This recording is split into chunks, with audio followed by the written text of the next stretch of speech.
Hello विद्यार्थियों, आज हम लोग इस वीडियो के माध्यम से क्लास 12वीं के लिए इकोनॉमिक्स का सब्जेक्टिव क्वेश्चन हल करने वाले हैं।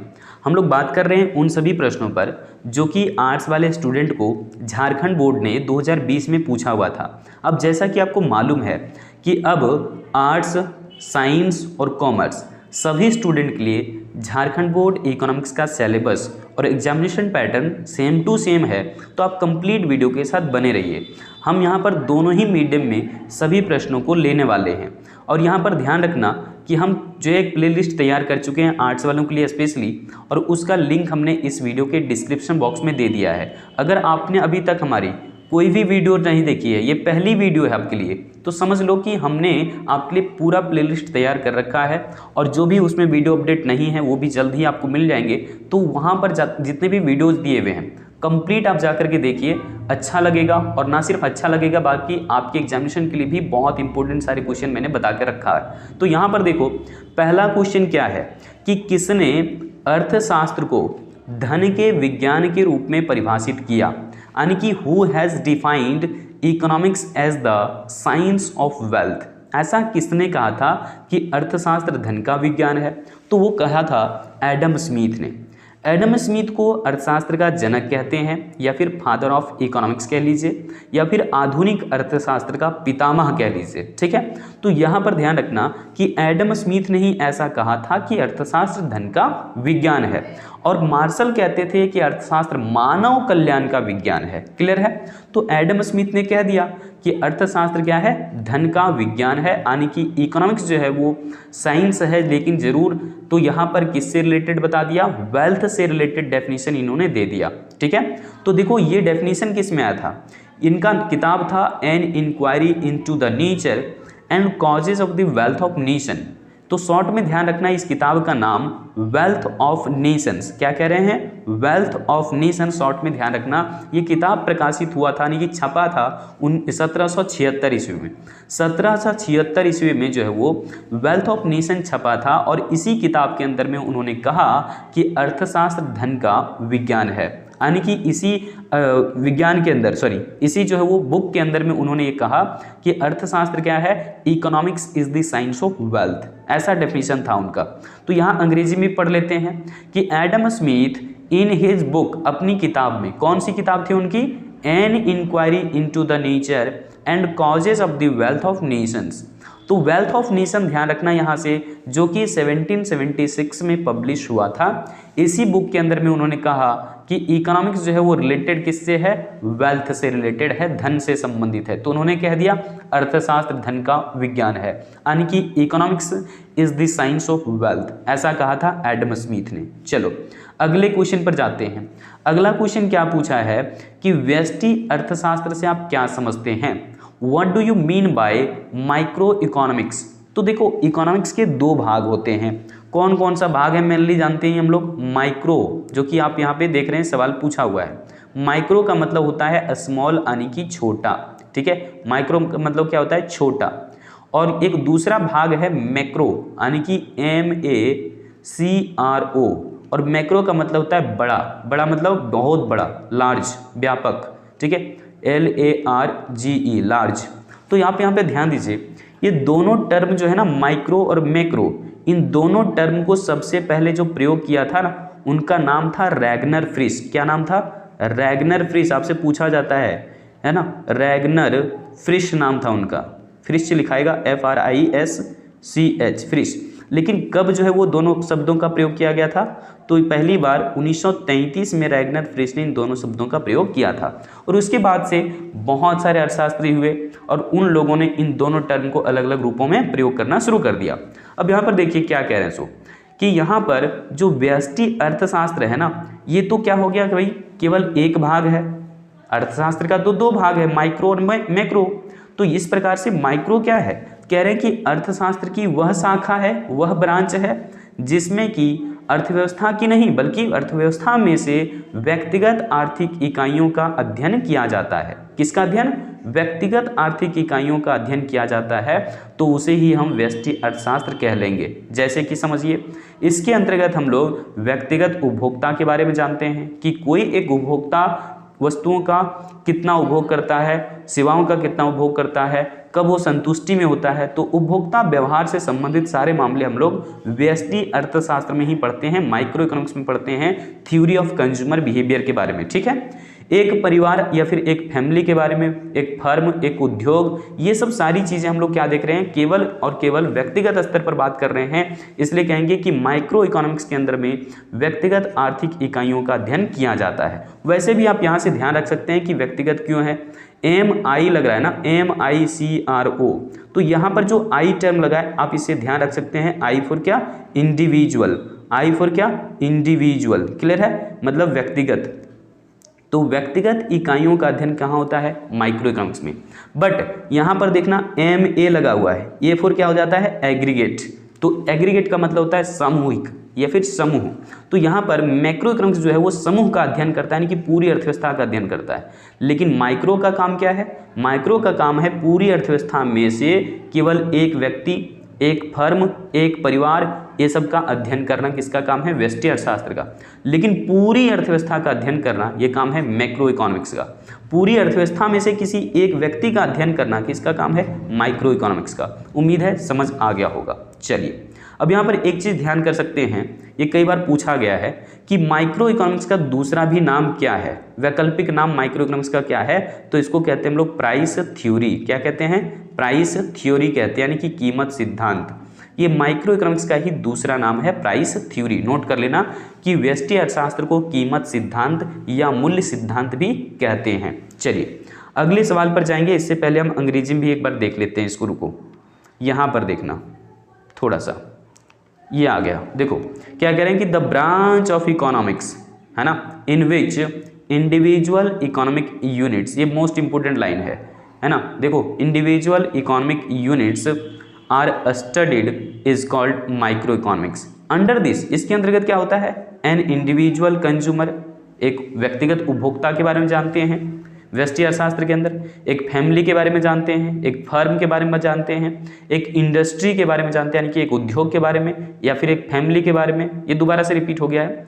तो यहाँ पर ये सब सारी चीज़ों का अध्ययन हम करते हैं माइक्रो इकोनॉमिक्स के अंदर में, और इसीलिए माइक्रो इकोनॉमिक्स का नाम है प्राइस थ्योरी या फिर कीमत सिद्धांत। अगला देखो, अगला जो है वो यहाँ पर ध्यान रखना, ये आ गया। देखो मांग का क्या अर्थ है ना, मांग का अर्थ बताइए, यानी कि give the meaning of demand. Demand का मतलब क्या होता है, मांग का मतलब क्या है, किसी वस्तु की वह मात्रा, किसी वस्तु की वह मात्रा जो एक निश्चित समय तथा दिए हुए मूल्य पर उपभोक्ता द्वारा खरीदा जा सकता है, उसे हम मांग कहते हैं। यानी कि किसी वस्तु की वह मात्रा जो उपभोक्ता द्वारा क्या हो सकता है, खरीदा जा सकता है। कब, एक निश्चित समय और एक निश्चित या फिर दिए हुए मूल्य पर। उम्मीद है समझ आ गया। कितने सारे एलिमेंट हैं, किसी वस्तु की वह मात्रा जो एक निश्चित समय तथा निश्चित मूल्य पर उपभोक्ता द्वारा खरीदा जा सकता है, उसे मांग कहते हैं। ठीक है, देखो the quantity of a commodity that can be purchased by a consumer at a given time and at a given price is called demand। मतलब कि टाइम दिया हुआ है कि किस टाइम में डिमांड हो रही है उस वस्तु की, कीमत दी हुई है ना। तो ये निश्चित तौर पर कंज्यूमर अब डिमांड कर सकता है। तो ऐसी हालत में है उपभोक्ता, तो समझ लो कि यही है उस वस्तु की मांग की मात्रा। ठीक है ना।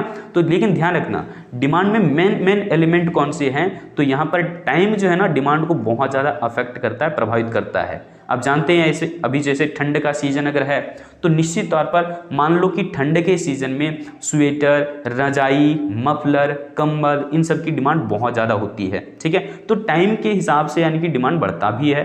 लेकिन जैसे ही गर्मी का मौसम पकड़ लेगा तो लोग फिर इन चीज़ों को धीरे धीरे त्याग करने लगते हैं और फिर जो है वो सूती वस्त्रों की डिमांड बढ़ाने लगते हैं। तो निश्चित तौर पर टाइम जो है ना डिमांड को बहुत ज़्यादा अफेक्ट करता है, इसलिए यहाँ पर टाइम को मेंशन किया गया है। साथ साथ में आप जानते हैं प्राइस भी डिमांड को बहुत ज़्यादा अफेक्ट करता है, इसलिए डिमांड के डेफिनेशन में प्राइस भी इंक्लूडेड है। और यहाँ पर परचेज किया जा सकता है, ये कहा जा रहा है परचेज किया जा सकता है, मतलब कंज्यूमर के पास इतनी एबिलिटी है, इतनी क्षमता है कि बस उस वस्तु को ले सकता है बहुत आराम से। तो यहाँ पर इसीलिए कहा गया है किसी वस्तु की वह मात्रा जो एक निश्चित समय तथा दिए हुए कीमत पर उपभोक्ता द्वारा खरीदा जा सकता है, तो उसे हम मांग कहते हैं। चलिए आगे बढ़ेंगे। अब आ गया उत्पादन फलन। उत्पादन फलन को बोलते हैं हम लोग क्या अंग्रेजी में, प्रोडक्शन फंक्शन। ठीक है, यदि देखो उत्पादन फलन आपको जरूर सवाल किया जा सकता है, हो सकता है अल्पकालीन करे या दीर्घकालीन करे, लेकिन पूछेगा जरूर यहाँ से क्वेश्चन। तो हम लोग समझते क्या है, देखो एक हमारे पास मान करके चलो संतरा है, ठीक है। अब इस संतरे से हमें जूस तैयार करना है, इस संतरे से हमें क्या करना है, जूस तैयार करना है। तो इस संतरे को हम क्या कहते हैं, इनपुट कह रहे हैं। क्या कह रहे हैं, इनपुट, यानी कि उत्पादन का साधन है। ठीक है, कौन सा इनपुट है हमारा, जो संतरा हमारा इनपुट है। और इस संतरे की मदद से अगर हम 1 गिलास जूस तैयार कर लिए तो ये हमारा जो 1 गिलास जूस बना, ये हमारा क्या है, आउटपुट है। क्या है, आउटपुट। आउटपुट को ध्यान रखो निर्गत भी बोलते हैं, और आगत जो है ना इनपुट, इनपुट को हम लोग आगत कहते हैं। तो आगत और निर्गत में कोई संबंध है या नहीं, क्योंकि हमारे पास जब ज़्यादा संतरा होगा तो जूस भी ज़्यादा तैयार होगा, संतरा कम होगा जूस भी कम तैयार होगा। मतलब इनपुट और आउटपुट में जो टेक्निकल रिलेशनशिप बना हुआ है, दोनों में संबंध जो बना हुआ है, उसी संबंध को कहते हैं हम उत्पादन फलन। डेफिनेशन देखो कैसे है, कह रहे हैं कि उत्पादन फलन भौतिक आगतों और भौतिक निर्गतों के बीच तकनीकी संबंध है। मतलब भौतिक आगतों मतलब क्या, फिजिकल इनपुट्स। ये जो संतरा है क्या ये दिखता है कि नहीं दिखता, आपको दिखता है तो भौतिक आगत है ना, मतलब कि इनपुट्स है। तो फिजिकल इनपुट्स और ये जो जूस बना ये भी तो दिखता है, तो ये भी यानी कि भौतिक है। तो निश्चित तौर पर ये हमारा क्या कहलाएगा, आउटपुट या फिर निर्गत कहलाएगा। तो आगतों और निर्गतों के बीच जो तकनीकी संबंध बनता है, उसी तकनीकी संबंध का नाम है उत्पादन फलन या फिर प्रोडक्शन फंक्शन। तकनीकी संबंध यहाँ पर इसलिए इस्तेमाल किया गया है। अब बताइएगा कि अगर हमारे पास मान लो ये एक संतरा है तो हम उससे 1 गिलास जूस बना लिए, ठीक है ना। लेकिन अगर हमारे पास मान लो एक और संतरा हो तो क्या ये जरूरी है कि फिर से 1 गिलास जूस तैयार हो जाए, बिल्कुल भी ये जरूरी नहीं है। हो सकता है कि 1 गिलास जूस बन भी जाए और हो सकता है कि आधा गिलास मात्र जूस बने। क्यों, डिपेंड करता है कि इस संतरा की क्वालिटी क्या है। अगर हूबहू इन दोनों से मैच कर रहा है क्वालिटी और क्वांटिटी, निश्चित तौर पर फिर से 1 गिलास जूस तैयार बन सकता है। तो यहाँ पर आप समझ गए होंगे कि अच्छा ऐसा भी हो सकता है कि इनपुट और आउटपुट में कैसा रिलेशनशिप, टेक्निकल रिलेशनशिप हो सकता है। चलिए अब पढ़ते हैं इसको अंग्रेजी में। क्या कह रहे हैं, the production function is the technical relationship between physical inputs and physical outputs. मतलब फिजिकल इनपुट्स और आउटपुट्स में जो रिलेशनशिप एग्जिस्ट करता है उसी को हम लोग कहते हैं यहाँ पर प्रोडक्शन फंक्शन या उत्पादन फलन। अब देखो यहाँ पर Q लिखा गया है, Q का मतलब है आउटपुट। Q का मतलब क्या है, आउटपुट। वैसे तो लिख दिया गया है यहाँ पर Q का मतलब क्या है, क्वांटिटी ऑफ आउटपुट यानी कि उत्पादन की मात्रा। यहाँ पर F का मतलब क्या है, फलन यानी कि फंक्शन। और L का मतलब है लैंड यानी कि भूमि। दिखाते हैं थोड़ा सा ऊपर करके इसको, ये देखो यहाँ पर L का मतलब क्या है, भूमि। देखो लिखा गया है लैंड, और इसके बाद N का मतलब क्या है, लेबर, ठीक है, यानी कि श्रम की मात्रा। और K फॉर क्या है, कैपिटल यानी कि पूंजी। तो इस ढंग से जो है वो हमने सब चीज़ों को बता दिया। लेकिन ध्यान रखिएगा कई बार जो है ना हो सकता है ऑब्जेक्टिव में ऐसा रहे कि Q equal to function of ABCD इस प्रकार से डाल देता है, तो घबराने की जरूरत नहीं है, ये भी हमारा उत्पादन फलन को ही बता रहा है। क्लियर है ना। तो यहाँ पर ABCD का मतलब है भूमि हो सकता है, ये हो सकता है मजदूर है, ये हो सकता है पूंजी है, रॉ मटेरियल है। तो ये जितने भी हमने लिया, लेबर है ना, और उसके बाद क्या, लैंड, कैपिटल, ये सब कहलाते हैं हमारे क्या, इनपुट। क्या है, ये सब इनपुट है। और जो हमारा Q लिखा हुआ है क्या है, आउटपुट है। क्या ये, आउटपुट यानी कि क्वांटिटी ऑफ आउटपुट।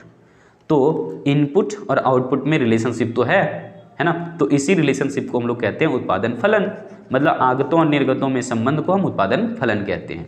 लेकिन आपसे अगर शॉर्ट रन प्रोडक्शन फंक्शन पूछ लेगा, अल्पकालीन उत्पादन फलन, तो ध्यान रखिएगा शॉर्ट रन प्रोडक्शन फंक्शन क्या होता है, शॉर्ट रन, ठीक है। शॉर्ट रन प्रोडक्शन फंक्शन क्या होगा, क्वांटिटी, यहाँ पर आउटपुट लिखेंगे, क्वांटिटी ऑफ आउटपुट, उत्पादन की मात्रा।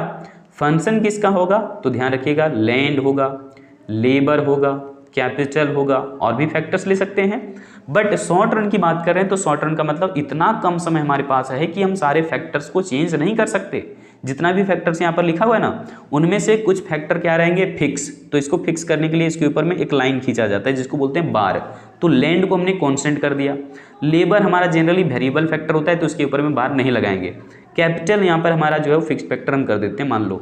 तो दो यहाँ पर लैंड और कैपिटल क्या हो गए, फिक्स्ड फैक्टर, और लेबर क्या है, वेरिएबल फैक्टर। मतलब कि शॉर्ट रन में हमें जो है ना, हमें वेरिएबल फैक्टर भी दिखता है और फिक्स्ड फैक्टर भी दिखता है। सॉरी वेरिएबल फैक्टर भी दिखता है और ये दोनों फिक्स्ड फैक्टर भी दिखते हैं। तो शॉर्ट रन में ऐसा होता है, ध्यान रखिएगा। तो शॉर्ट रन प्रोडक्शन फंक्शन ऐसे ही लिखा जाता है कि Q इक्वल टू होता है क्या, फंक्शन ऑफ लैंड, लेबर और कैपिटल। लेकिन यहाँ पर कुछ जो है वो फैक्टर्स वेरिएबल होंगे, कुछ फैक्टर कॉन्स्टेंट रहेंगे। तो इसको कॉन्स्टेंट करने के लिए इसके ऊपर बार लगा दो, इसमें भी बार लगा दो, समझ आ गया। लेकिन अगर पूछेगा कि लॉन्ग रन प्रोडक्शन फंक्शन लिखिए, तो बस लॉन्ग रन प्रोडक्शन फंक्शन ऐसे ही एक्सप्रेस किया जाता है जहाँ पर किसी के ऊपर बार नहीं लगेगा, यानी कि सारे के सारे क्या हैं, वेरिएबल फैक्टर हैं। तो पूछा भी जाता है कि वह कौन सी समय अवधि है जिसमें उत्पादन के सभी साधन बदल सकते हैं। तो ध्यान रखिएगा ये होता है लॉन्ग रन प्रोडक्शन फंक्शन। कौन सा है, लॉन्ग रन प्रोडक्शन फंक्शन होता है। और शॉर्ट रन में क्या होता है, कुछ फैक्टर होते हैं फिक्स्ड, देखो ये दोनों फिक्स्ड हैं, लैंड और कैपिटल, और लेबर क्या है, वेरिएबल फैक्टर है। तो शॉर्ट रन में कुछ फैक्टर रहते हैं फिक्स्ड, ये दोनों फिक्स्ड हैं, और ये बीच वाला क्या है, वेरिएबल फैक्टर है। यहाँ पर देखिए, यहाँ पर सारे फैक्टर्स ऑफ प्रोडक्शन क्या है, वेरिएबल हो जाते हैं। चलिए, उम्मीद है समझ आ गया होगा। अब आते हैं अगले क्वेश्चन पर। अगला क्वेश्चन तो बहुत मज़ेदार है भाई। अगला क्वेश्चन है बाजार, यानी कि बाजार को परिभाषित कीजिए, डिफाइन मार्केट। मार्केट क्या होता है, कहते हैं कि बाजार वह क्षेत्र है या फिर स्थान है जहां पर क्रेता मतलब वस्तु को खरीदने वाला व्यक्ति को क्रेता कहते हैं, और विक्रेता मतलब वस्तु को बेचने वाला व्यापारी कह लीजिए। तो यहाँ पर विक्रेता नाम है उसका।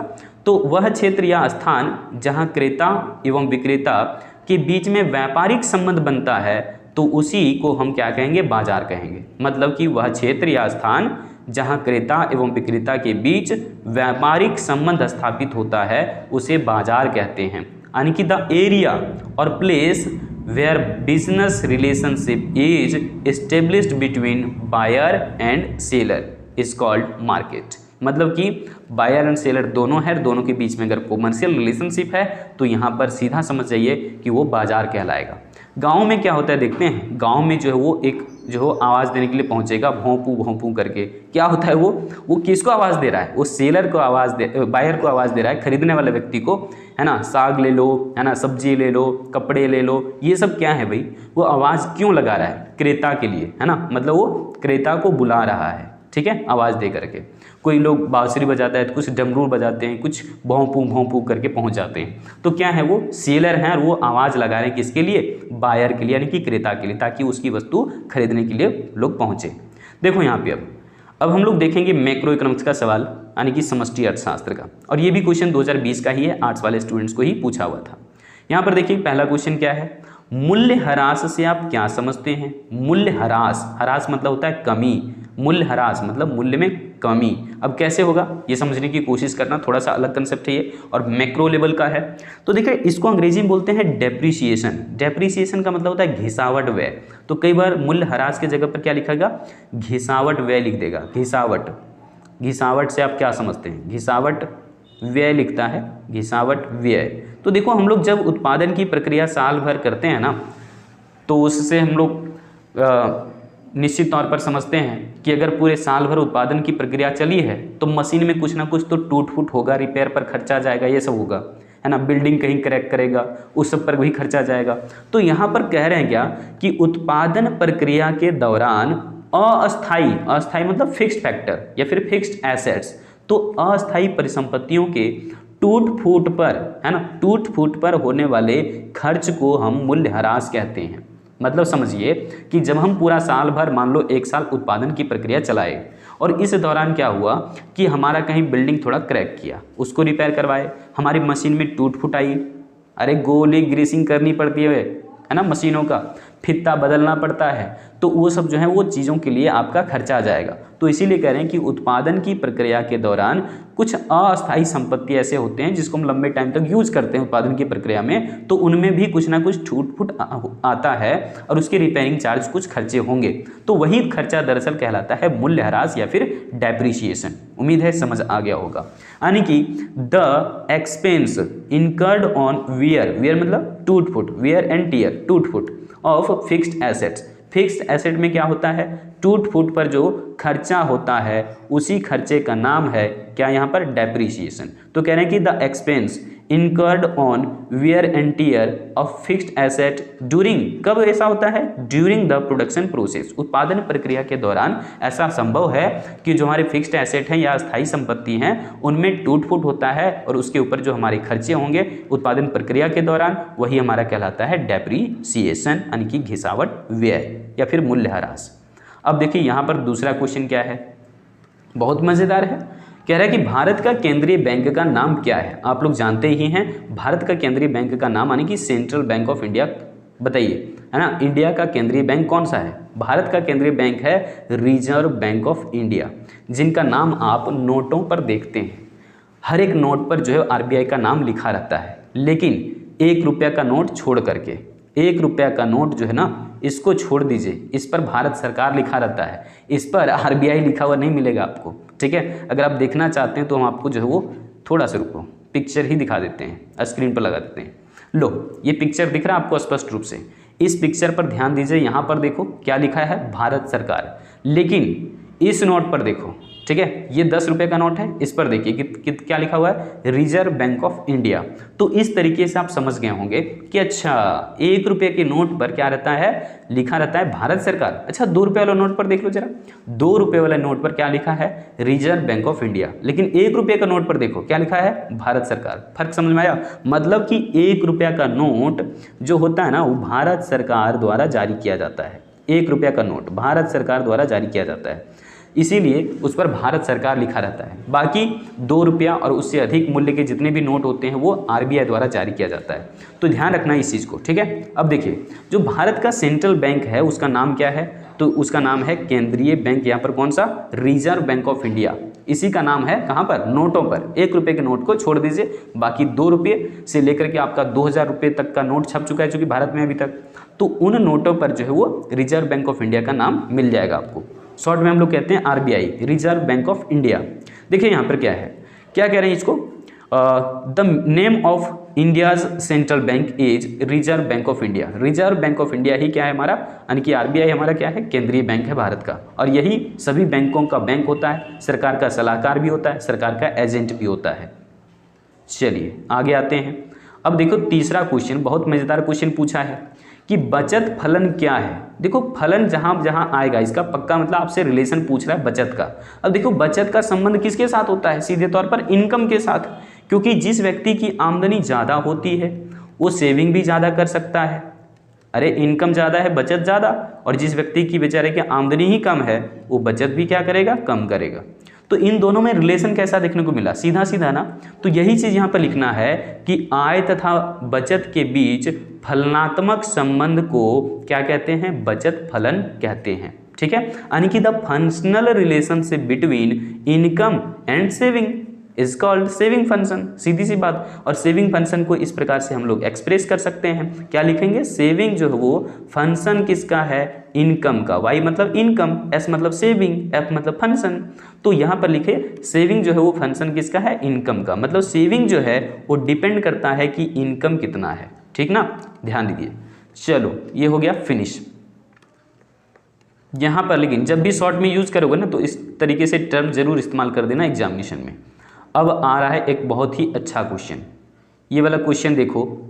क्वेश्चन संख्या 4 क्या कह रहा है, कह रहा है क्या 1936 में प्रकाशित किन्स के ग्रंथ का नाम क्या है। मतलब कि what is the name of Keynes book published in 1936। 1936 में किताब छपा था, किताब बहुत ही फेमस हुआ। किताब किनका है, J.M. किन्स का, जॉन मिनार्ड किन्स इनका नाम है, J.M. किन्स। तो इनका किताब छपा था 1936 में। और आपको पता है कि 1929 में ना ग्रेट डिप्रेशन आया था, महामंदी जिसको कहते हैं, महामंदी, जहां पर हम जानते हैं पूरे देश की जो एग्रीगेट डिमांड है, सामूहिक मांग है, बहुत तेज़ी से घटनी शुरू हो जाती है। तो वैसी स्थितियां अमेरिका के अंदर में शुरुआत हुआ था। और वो डेट आपको पता है 29 अक्टूबर है ना 1929 को हुआ था वैसी घटनाएं, ठीक है। अचानक से शेयर मार्केट धड़ाम से गिरा अमेरिका के अंदर में, और फिर जो है वो तहलका मच गई, लोगों के रोजगार चल गए, चूँकि एग्रीगेट डिमांड घट गया था। अब डिमांड ही घट गया तो सामान आने की बिक नहीं रहा है, दुकान में जैसे कि तैसे पड़ा हुआ है सामान, और सामान ही नहीं बिकेगा तो फिर से वो लोग एम्प्लॉयमेंट क्रिएट कैसे करेंगे बताइए। वो प्रोडक्ट नहीं होगी, यानी कि उत्पादन नहीं होगा, उत्पादन नहीं होगा तो पक्का रोजगार नहीं मिलेगा लोगों को, रोजगार नहीं मिल रहा है इसका मतलब लोगों के हाथ में आमदनी भी नहीं है। तो इस तरीके के सिचुएशंस बन गए, कब, तो ग्रेट डिप्रेशन के टाइम में, ठीक है ना। अब देखो यहाँ पर क्या कह रहे हैं, यहाँ पर कह रहे हैं कि 1936 में प्रकाशित जो किताब था ना कीन्स का, उस किताब का नाम था the General Theory of Employment, Interest and money. उन्हीं से प्रभावित होकर के, यानी कि ग्रेट डिप्रेशन से ही प्रभावित होकर के जेम कीन्स ने बिल्कुल रिसर्च किया एम्पेरिकल डेटा के थ्रू, और फिर इन्होंने जो है पाया कि अच्छा ऐसा इसलिए हुआ है क्योंकि इन्होंने बताया फिर कमी क्या है। इन्होंने कहा कि अमेरिका के अंदर में है लैक ऑफ इफेक्टिव डिमांड, यानी कि प्रभावपूर्ण मांग की कमी, यानी कि प्रभावपूर्ण मांग की कमी की वजह से ही जो है वो ना देश का जो है वो ऐसी स्थिति बनी हुई है। तो यहाँ पर इन्होंने समझा दिया एम्पेरिकल डेटा के थ्रू। इन्होंने कहा क्या, लैक ऑफ इफेक्टिव डिमांड, यानी कि प्रभावपूर्ण मांग की कमी की वजह से जो है मंदी आई है। तो इन्हीं का जो है ना सजेशन इन्होंने दिया कि हम इसको कैसे ठीक कर सकते हैं, है ना, रोजगार को कैसे बढ़ा सकते हैं। अगर लोगों की डिमांड को बढ़ाना है तो सस्ते दर पर उन्हें मुद्रा उपलब्ध करवा करके, यानी कि रेट ऑफ इंटरेस्ट को कम करके हम उसे कैसे जो है ज़्यादा लोन प्रोवाइड कर सकते हैं, या मनी सप्लाई कैसे जो है कंट्रोल होगा देश के अंदर में, ये सब सारी चीज़ों पर बात किया जेम कीन्स ने। और उसी टाइम से जो है जेम कीन्स फेमस भी हो गए और इनका बुक भी फेमस हो गया, और एक बहुत बड़े अर्थशास्त्री हैं, ध्यान रखना। जेम कीन्स समष्टि अर्थशास्त्र के जनक हैं। जेम कीन्स जो हैं वो क्या हैं, फादर ऑफ मैक्रो इकोनॉमिक्स। फादर किसके, father of macroeconomics. Macro मतलब बड़ा, मैक्रो इकोनॉमिक्स यानी कि समष्टि अर्थशास्त्र के जनक कौन है, तो जे एम कीन्स हैं, ठीक है ना। इनके पिताजी जो है ना जॉन नेविल कीन्स, उनका नाम था जे एन कीन्स, और इनका क्या नाम है, जे एम कीन्स, ध्यान रखिएगा कंफ्यूज नहीं हो जाना। तो ये जो किताब है द जनरल थ्योरी, यहाँ से शॉर्ट में केवल ध्यान रख लो, the General Theory of Employment, Interest and Money. ये किताब छपा था कब, 1936 में, और ये किताब किनका है, जेम कीन्स का है। जेम कीन्स को क्या कहते हैं हम लोग, फादर ऑफ इकोनॉमिक्स कहते हैं, समष्टि अर्थशास्त्र का जनक कहते हैं। उम्मीद है समझ आ गया होगा, दोबारा से इंग्लिश में इसको पढ़ने की ज़रूरत नहीं है क्योंकि ज़्यादातर तो अंग्रेजी से ही मैंने पढ़ा। अब देखो यहाँ पर हरित जीएनपी क्या है, हरित जीएनपी किसे कहते भैया, यानी कि what is called green GNP. Green GNP का मतलब है क्या, ग्रीन मतलब क्या, हरा भरा रहेगा, मतलब कि हमें अपनी जो है वो जीएनपी भी बढ़ानी है। जीएनपी मतलब नेशनल इनकम भी बढ़ानी है, लेकिन फिर किसको ध्यान में रख करके, प्राकृतिक संसाधनों को ध्यान में रखते हुए। मतलब कि हरित जीएनपी का मतलब उस जीएनपी से है जिसमें प्राकृतिक संसाधनों के विवेकपूर्ण उपयोग, उनका संरक्षण एवं समाज के विभिन्न वर्गों में उनके न्यायपूर्ण वितरण हो। मतलब कि हमारा नेशनल इनकम बिल्कुल एकदम प्रॉपर मैनर में डिस्ट्रीब्यूट हो रहा है, इनइक्वालिटी कम होगी, इससे देश के अंदर में असमानता कम होता है ना, अमीर अमीर नहीं होता, गरीब गरीब नहीं होता, बस समानता लगभग आ जाती है। पूरी तरह से तो समानता नहीं हो सकता, बट हाँ लगभग समानता जो है वो लाने की कोशिश रहती है। तो ये ग्रीन जीएनपी का यही मतलब है कि जिसमें हम प्राकृतिक संसाधनों का यानी कि नेचुरल रिसोर्सेज का एकदम जो है ना बिल्कुल सोच समझ करके प्रयोग करते हैं, विवेकपूर्ण उपयोग करते हैं, साथ में उनका संरक्षण का ध्यान रखते हैं और समाज के जो है हितैषी हो जाते हैं हम लोग, यानी कि हम न्यायपूर्ण जो है वो ढंग से राष्ट्रीय आय का वितरण के बारे में सोचते हैं। और ये ऐसा जो है ये रिलेटेड किससे है, तो ध्यान रखिएगा सस्टेनेबल डेवलपमेंट से। सस्टेनेबल डेवलपमेंट मतलब सतत विकास, यानी कि एक ऐसा विकास जिसमें हम भावी पीढ़ियों का भी विशेष ख्याल रख करके अभी वर्तमान जरूरतों को भी पूरा करते हैं। सो उम्मीद है आज के इस वीडियो में बताए गए कंटेंट को आप डिटेल में अच्छे से समझ पाए हैं। तो वीडियो को अपने दोस्तों के साथ भी जरूर साझा करना। एक बार हम इसको अंग्रेजी में पढ़ देते हैं। देखो कह रहे कि green GNP means that GNP, वह GNP in which there is judicious use of natural resources, conservation and their equitable distribution among different sections of the society। मतलब कि हम क्या कर रहे हैं यहाँ पर, बिल्कुल नेचुरल रिसोर्सेज को सोच समझ करके हम यूज कर रहे हैं, बिल्कुल विवेकपूर्ण तरीके से, और इसका कंजर्वेशन की भी ध्यान रख रहे हैं, संरक्षण का भी ध्यान रख रहे हैं कि ये बर्बाद ना हो, वेस्ट ना हो। और निश्चित तौर पर हम इसे बचाए रखने के साथ साथ में अगर देश का जो तरक्की चाहते हैं तो ग्रीन जीएनपी एक अच्छा जो है बहुत अच्छा कंसेप्ट हो सकता है किसी भी देश के लिए। तो उम्मीद है आज के अंदर जितने भी हमने कंटेंट लिए थे वो ना सिर्फ जो एग्जामिनेशन के पॉइंट ऑफ व्यू से महत्वपूर्ण है, बल्कि इस पॉइंट ऑफ व्यू से महत्वपूर्ण है कि हम जो है कंसेप्ट को समझें और अपने देश की तरक्की के लिए उन संसाधनों का विशेष ख्याल रखते हुए अपने व्यक्तिगत ज़रूरतों या देश की ज़रूरतों को पूरा करने की कोशिश करें। सो मिलते हैं फिर से अगली कंटेंट, अगली वीडियो अपडेट के साथ। आज रखते हैं इतना ही। जय हिंद।